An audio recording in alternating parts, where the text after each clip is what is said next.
In my experience as a youth minister for over 14 years, I found out 4 things that always killed my fire. Number 1, it was offense. Anytime I got offended at somebody, I lost my fire. People leave the churches because of offense. Actually, 99% of people that leave the churches today leave because of offense. And for those of us who think, yeah, it's about church, do something and change so that people stop leaving the church because of offense. Actually, in one meeting, Jesus had 75 of His key leaders leave Him. If you think that if the church will get perfect, less people will leave the church because of offense. If the church will get perfect, more people will leave because of the offense, because they could not live up to their perfectionism. Offense is unavoidable. We can only stop causing offenses, but we cannot ever stop having offenses. You will be offended. And offense is the devil's trap to cause your fire to die out. It's just the devil's trap. That's all it is. If you look today, somebody offended you. Tomorrow, unknowingly, you're going to offend somebody. And it's the devil's trap to kill your fire. That's all it is. The second thing that I've seen in my ministry and personally in my life, or what kills the fire, is disappointment. It's when you dream, you believe, you fast, you pray, and it doesn't happen. You prayed for somebody you believed that they're going to be healed. You had a word from God. You knew it and nothing happened. And next thing that happened is that becomes like a water that goes on your fire. And it's very important. I want you to see this. When you get offended, honestly, Jesus doesn't really go after you and tries to butter you up. When the guys got offended, Jesus didn't go up to them and say, hey guys, let me explain. I didn't mean you to eat my flesh. I meant communion.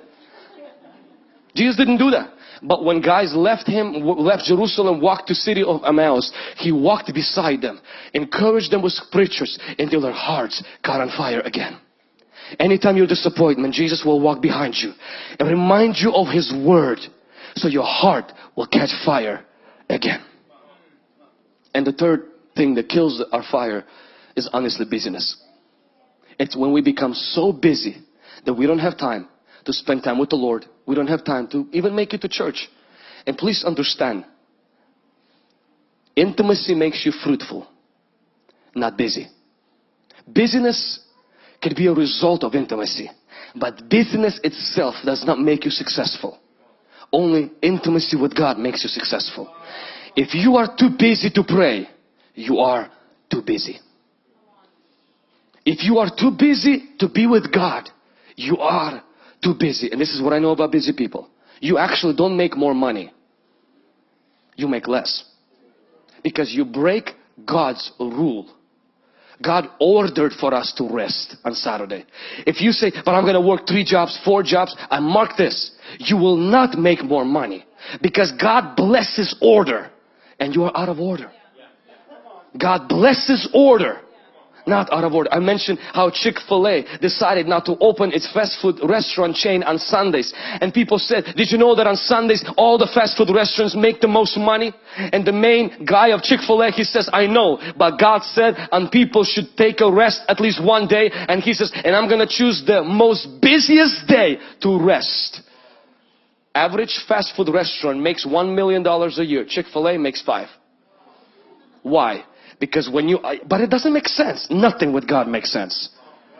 But when you follow the order, God blesses you.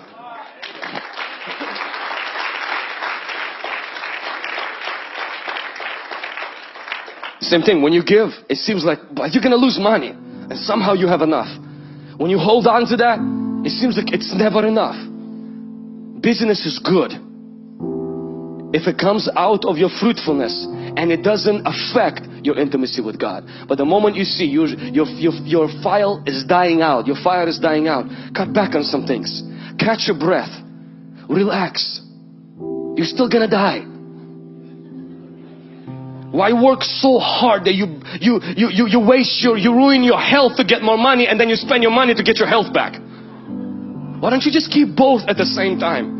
Because this is not just about relationship with God. This is about your health being. This is about your kids. Knowing who you are. This is about your family. This is about your spouse. This is about everyone, everything being intact. And the last one is materialism. Materialism is not when you have stuff. It's when the stuff has you. I have this Apple Watch. I have this watch. this watch doesn't have me. Because at any moment, this watch can be yours. Not today.